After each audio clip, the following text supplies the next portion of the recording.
Right, you bastards! Today we're going to do another way to preserve meat.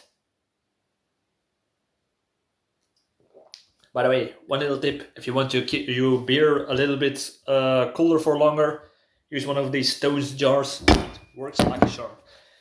All right, so today we're going to pickle the meat. What is pickling? Well, first of all, we're going to pickling is where you put the meat into a salt brine.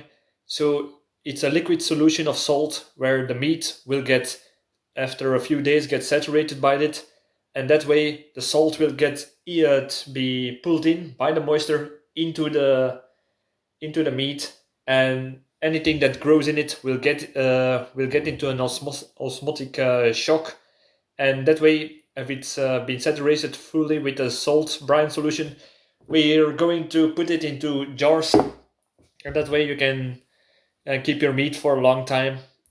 So what do you need for it? It's actually very simple. Actually, this is a technique that they used during the American Civil War. You just need a pot with water. You need salt, of course, and another thing, something to make it more a little bit sweeter. I would advise to put some sugar, to mix a little bit of sugar in it. So if you're going to eat a meat, that it's not fully salted, so there is a little bit of sweet flavor next to it. So the first thing we're going to do is first we're going to mix the water pot with salt solution.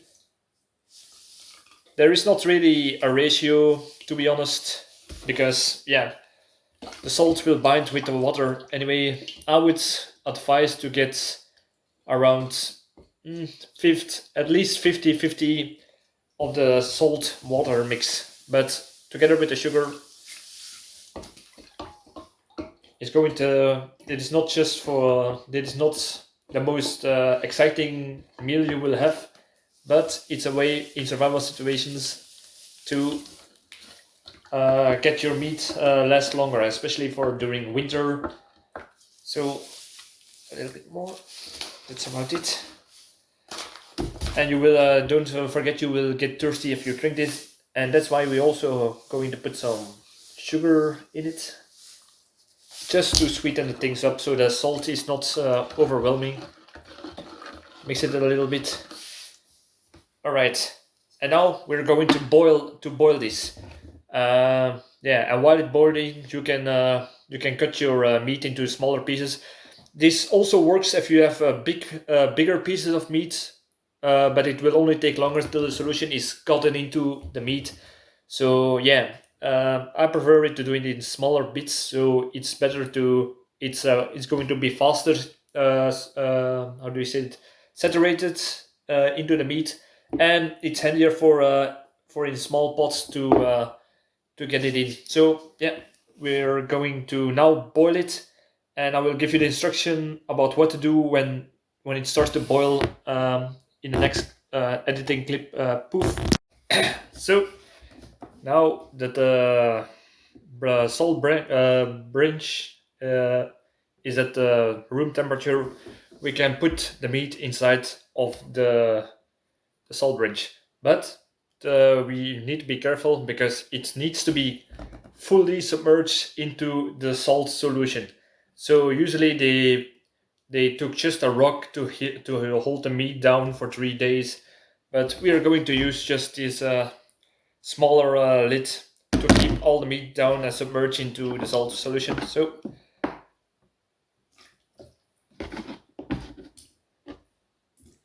the meat is floating, so we're going to submerge.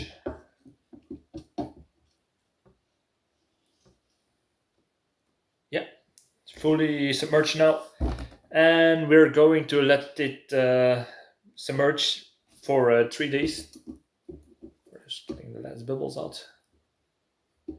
That should do it.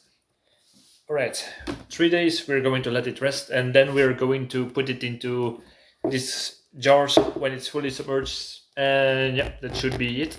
All right, like you can see, the salt water brine solution is boiling, but if you have put a little bit more sugar in it, it could happen that that there will be some sort of foam on the surface. So you got to skim that down, and any other particles that might arise from the solution, and yeah, you throw that away, and then you can your solution is ready. What you do after is you do not throw the meat in it right away. You do not cook it actually inside of it. What you want to do is you let it let it rest, get back to room temperature, and then you can use the solution that will for the meat. When it's at room temperature, then we will going to put the meat inside of the solution and let it soak in for 3 days or more, depending on the thickness of your meat. I did now in small flat pieces, so that should be around 3 days. If you got bigger pieces, make sure that it's 4, perhaps even 5.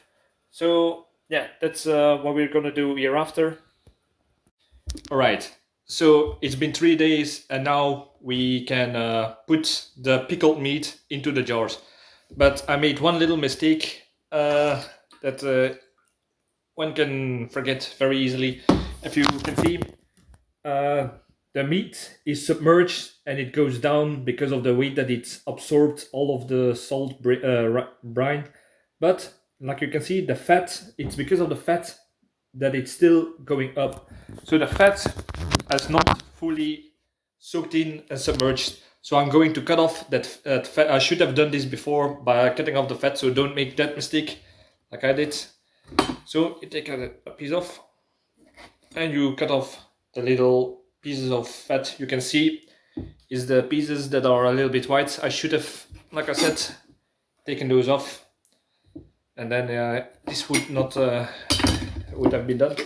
I would say put the meat inside of your jar, and yeah, make sure that if you are going to put the lid on the meat, that there is no oxygen still left in it, because while the meat can still be floating in the early hours or days when you put it in the brine, then the problem is that the air could contaminate or make the meat rancid. And that's also the reason why I'm going to cut off this fat, because this fat will go rancid quicker than, and how do you say this, than the meat itself. Here's still a little piece. We're almost there. I thought I would be needing 2 jars for this, but looks like 1 jar will be just fine. Will perhaps even be better. And that's also the reason why I like to cut it into small pieces. Yeah, so it fits in these small jars that you have. The last piece. Yeah, so I'm gonna push it a little bit down, and now we're going to use the salt brine to pour into the jar.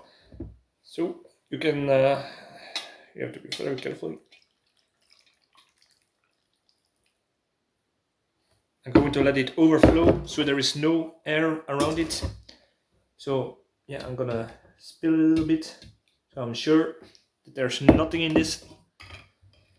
And that's also a way that if you by any chance did not fully submerge the meat, that there's still some meat in that could decay, then you will see it by the bulge on the lid, by the gas that it produces.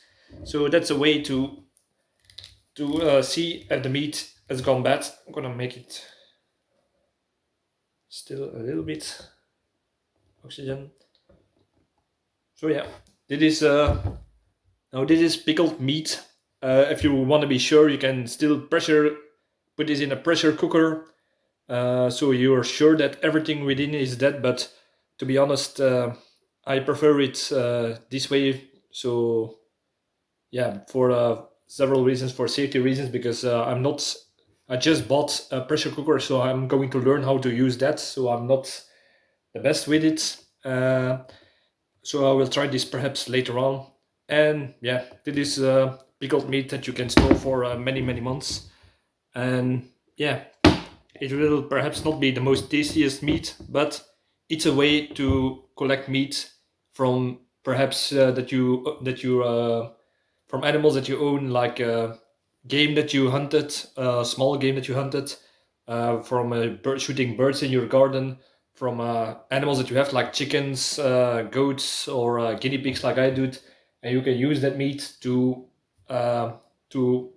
save on for later on, like during winters when there is not much to forage and they're not around in your area, and there is not that much animals or prices are too high. So this is a little bit of just to be sure. All right, so this was my video about, oh, one more thing. You can still reuse the leftover brine, salt brine. What is it? Salt, yeah, salt brine, for a next batch that you want to pickle. So it will not go into waste, but be sure that you clean out the pans afterward, because the salt could how do you say this, in not intoxication, oxidate the metal of the pan if you leave it too long inside of it. So be very carefully about that. The same goes for the lid on this. Make sure that it's a food grade. So these lids have a little piece of plastic underneath it, so the salt of the brine will not, of the pickle will not oxidate the metal lid. So yeah, now I'm fully done. This was part 3 about how to pickle meat so your meat will preserve longer. I hope you learned something from this. I would suggest to look into this subject with other information sources, because there are so many recipes that you can do. This was just the most simple one to last a little bit longer. I'm not an expert, but this will be sufficient to say. So subscribe, I would really appreciate it. And thank you for watching. Leave a like and such. So see you next video. Bye.